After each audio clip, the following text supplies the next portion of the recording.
আসসালামু আলাইকুম।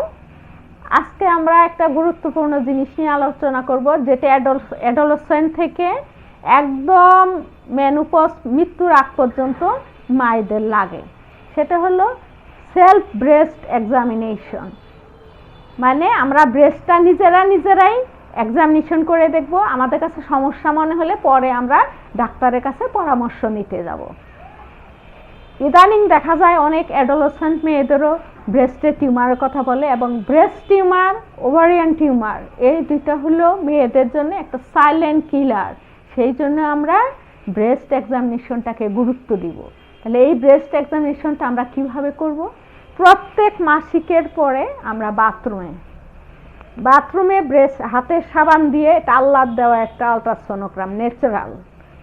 তাহলে গোসলের পরে, মাসিকের পরে এবং গোসল করার সময় আমরা হাতে সাবান দেব। সাবান দিয়ে এই যে ব্রেস্ট, এটা আমরা কি করব, এইভাবে আস্তে করে 4-5টা ঘুরায় এইভাবে করে আমরা ঘুরায় পালপেট করব। এরকম করে আমরা দেখব যে ব্রেস্টে কোনো চাকা আমার হাতে লাগে কিনা।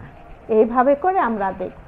তার আগে আমরা কি করব, প্রথমে নিজেই দেখব যে দুইটা ব্রেস্ট আমার একই রকম কিনা, একই পজিশনে কিনা, এবং এখানে কোনো ওই জাম্বুরার মতো হয়ে আছে কিনা, নিপুলগুলা ঠিক আছে কিনা, ভিতরে ঢুকে গেছে কিনা, চাপ দিয়ে আলাদা কোনো ডিসচার্জ আছে কিনা, এগুলো আমরা দেখে নিতে পারি। এগুলো যে কোনো সময়ই দেখতে পারি। কিন্তু যেটা এক্সামিনেশন, সেটা অবশ্যই আমরা প্রত্যেক মাসিকের পরে, এটা যেন খেয়াল রাখি, প্রত্যেক মাসিকের পরে বাথরুমে গোসলের সময় আমরা হাতে সাবান দিয়ে আমরা একদম এইভাবে, যেখান থেকে শুরু করব এইভাবে আমরা এইভাবে করে হাত তুলব না, এইভাবে করে আমরা এইভাবে পালপেট করব। এইভাবে করে আমরা পালপেট করব। যদি আমাদের কোনো চাকা লাগে তাহলে আমরা ওটা খেয়াল করে পরবর্তীতে আমরা ডাক্তারের সাথে যোগাযোগ করব।